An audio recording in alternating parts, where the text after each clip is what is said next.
안녕하세요. 임강자의 인체 여행입니다. 오늘부터는 호르몬에 대해서 설명을 드릴 거예요.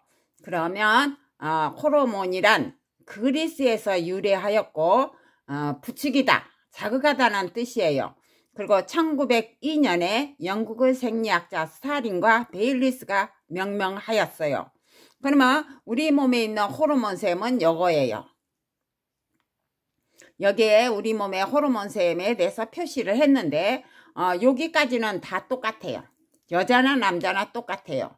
근데 여자한테는 난소, 남자한테는 정소가 있어서 난소에서 여자는 여성 호르몬이 나오고 여기서 정수에서는 남성 호르몬이 나와서 여자는 여자답게 만들고 남자는 남자답게 만들어요. 그러면 여기 호르몬샘들 중에서 뇌하수체라는 게 여기 있죠. 뇌하수체에 호르몬에 자극을 받아갖고 호르몬을 만드는 호르몬샘들이 있어요. 거기에 대해서 이제 설명을 드리면은 바로 여기죠. 여기가 있는데 어떻게 되느냐, 이게 지금 뇌하수체를 갖다가 이렇게 생겼어요. 그러면 여기 뇌하수체는 전엽과 그 다음 중엽과 후엽이 있는데 이 중엽은 사람에 있어서는 별로 작용을 안 해요. 그럼 전엽에서 나오는 게 지금 요렇게 생겼어요. 요렇게.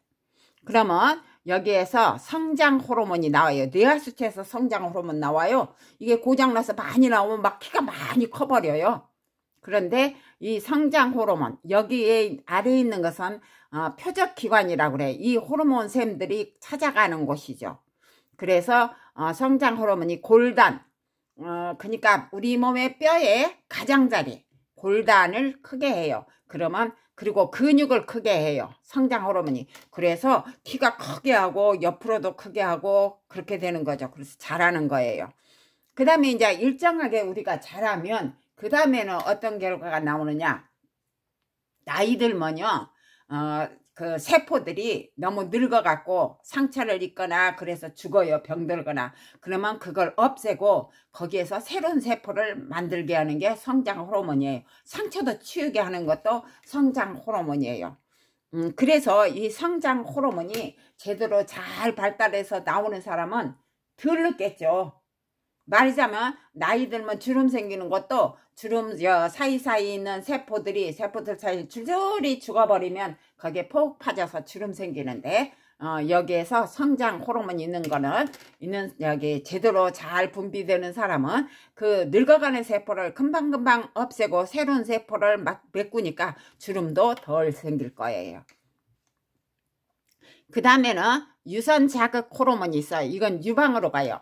사춘기 이전에는 남자나 여자나 가슴 밋밋하게 같아요. 근데 사춘기 이후가 되면은 바로 여기에서 유선 자극 호르몬이 나와가지고 여자는 유방을 크게 해요.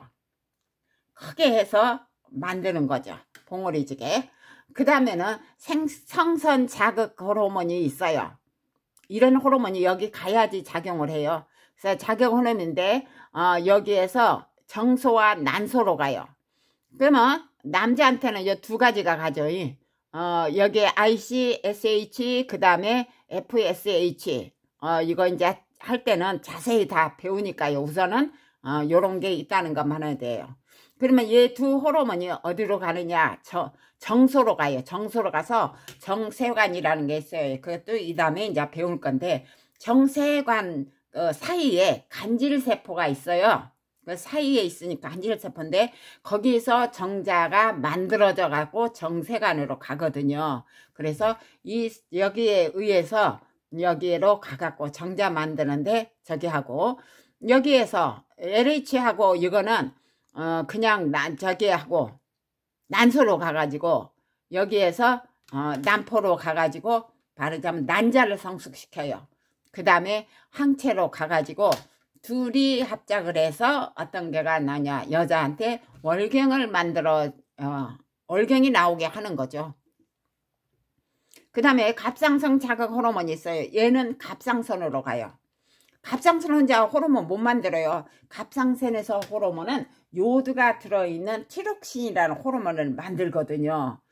그러면 그 티록신은 혈액 속에 녹아서 온몸으로 가요. 근데 온몸으로 가도 아무 데서도 걔를 흡수하지 않지만 갑상선에 가면 수용체가 있어서 글로 들어가서 갑상선이 티록신을 만들게 하면 티록신은 우리 온몸의 세포로 가서 물질 대사를 해요. 물질 대사가 일어나면 열도 나요. 그래서 우리 몸을 따뜻하게 하고 필요한 물질을 만들고 그래요. 그래서 갑상샘 자극 호르몬이에요. 얘가 자극하지 않으면 갑상샘은 호르몬 못 만들어요. 그 다음에 부신 피질 호르몬이에요. 부신에는요 속을 수질이라고 그러고 그 겉을 피질이라고, 여기 콩팥 위에 붙어 있는 게 부신인데요. 요게 두 부분은 나와 있어요. 껍질 쪽에는 피질이고 속에는 수질이에요. 근데 여기에서 부신 피질 자극 호르몬이 부신 피질로 가서 이제 호르몬을 만들어내요. 그 무기질 코르티코이드라고 해가지고 신장에 가서 무기질을 흡수하기도 하고, 그 다음에 당질 코르티코이드라고 그래가지고 여러분이 스트레스가 많이 쌓이거나 그러면 거기에서 단백질이나 지방 갖고 막 포도당을 만들어갖고 혈당을 막 높여요. 그래서 스트레스가 굉장히 많이 쌓이면요 급성 당뇨병에 걸려요. 막 얘가 그냥 포도당을 만들어갖고 혈당을 들어가게 하니까요. 그러니까 요거 있고, 그 다음에 여기 흑색소 자극 호르몬인데 사람한테는 별로예요. 동물들한테 저기 하는데 피부에 있는 멜라닌 색소를 갖다가 그 멜라닌 세포를 자극하는데요. 그냥 사람은요 그 햇빛이 딱 쬐잖아요. 그럼 이 피부에는, 우리 피부에는 멜라닌 색소포가 있어요. 그래서 자외선이 막 쬐면 그 멜라닌 색소포가 쫙 벌어져 그 속에서 색소들이 막 나와서 피부를 쫙 감싸요. 감싸면은 그 멜라닌 색소포가 또 터져갖고 나오면 그 표피세포는 이제 돌아가시는 거지. 거기에서 그래갖고 까맣게 해요. 그렇게 어둡게 만들면 자외선을 차단을 해요. 만약에 이게 적게 나오는 사람은 피부가 화상을 입어요. 왜냐하면 그 타지 않는 사람 있죠. 그럴 때는 빨갛게 돼요. 화상을 입어요. 물론 이제 그 까맣게 된 부분이 그냥 떨어져 나가버리면 그냥 다시 하얗게 되는 거죠. 그래서 그런 저기를 하는데 사람은 그냥 햇빛 쬐면은 바로 작용해요. 얘가 안 오고. 근데 그 동물들 보면은요 틀려요. 환경에 따라서 막 몸 색깔이 변하지 않아요. 얘가 그래요. 중엽이. 근데 사람은 별로. 그 다음에 여기 후엽에서는 두 가지 호르몬이 나와요. 옥시토신과 항이뇨 호르몬이 나오는데 얘는 신장으로 가가지고 세뇨관으로 가요. 그러면 우리 배설할 때 배웠네요. 그 항이뇨 호르몬이 항이뇨니까 오줌량을 줄이는 거예요. 그러니까 이게 많이 나면 저기 혈압 높은 사람 안 되죠. 혈압 높은 사람은 오줌을 팍팍 싸야지 혈압을 낮춰주거든요. 그래서 여기 가가지고 우리 신장에서 물을 흡수해요. 흡수하는 걸 막아요. 항이뇨니까 흡수하는 걸 막으면 오줌량이 적는 거죠. 물을 막 흡수하래요. 참 잘못했어요. 물을 막 흡수하니까 오줌량이 적은 거죠. 얘가 항이뇨 호르몬이고, 그 다음에 옥시토신이 나오는데 얘는 어디로 자궁과 유선으로 가요. 자궁으로 가가지고 애 낳을 때 수축을 하게 하면은 바로 출산을 하게 되는 거죠. 그 다음에 유선에 가서 젖도 나오게 만들어져요. 그래서 이 옥시토신은 모성애하고도 관계가 있다고 그래요. 그러면 이제 뇌하수체 호르몬은 이제 요 다음에 요거에 대해서 타겟기관에서 어떤 작용을 하는가, 그거 이제 자세히 하나하나를 배울 거고요. 오늘은 뇌하수체에서 이런 자극 호르몬이 나온다는 거, 이 자극 호르몬이 안 나오면 이런 작용을 하나도 못 한다는 거. 성장 호르몬만 자극 호르몬이 아니에요. 직접 가요. 그러면 뇌하수체에 뇌하수체를 받지 않는 호르몬이 있어요. 뇌분쇄. 그러니까 뇌하수체의 명령을 받지 않는 거죠. 그 명령을 빼버렸네요. 뇌하수체의 명령을 받지 않는 호르몬이 내분비샘이 이제 거기 있는데, 호르몬샘 중에 부갑상샘. 여기에서 보면 부갑상샘, 여기에 바로 나비 모양인 것이 갑상샘인데 여기에 점처럼 이렇게 들어가 있어요. 4개가. 그게 바로 부갑상샘인데 거기는 뇌하수체 영향 안 받고 가슴샘도 안 돼요. 이 가슴에 있는 거 가슴샘인데 이것도 뇌하수체 명령 안 받아요. 그 다음에 부신 수질.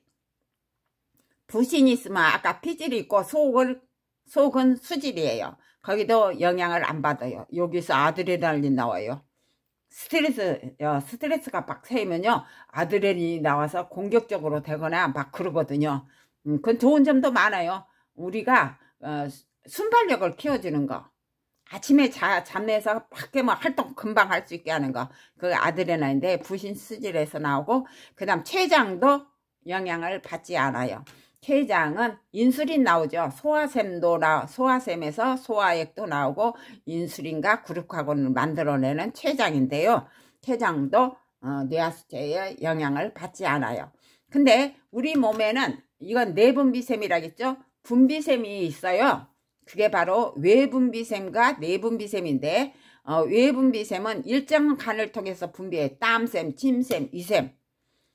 땀샘은 땀관을 통해서 밖으로 우리 몸 밖으로만 뿜어내잖아요. 그러니까 일정한 관이 있어요. 침샘도 입속으로만 나오잖아요. 일정한 관이 있어요. 이샘도 입속으로만 나와요. 그런 것들을 일정한 간을 통해 분비하니까 외분비샘이고, 내분비샘은요 관이 없어요. 그냥 그 자리에서 생산 분비해요. 그러면 확산작용으로 혈액으로 들어가 온몸을 돌아요.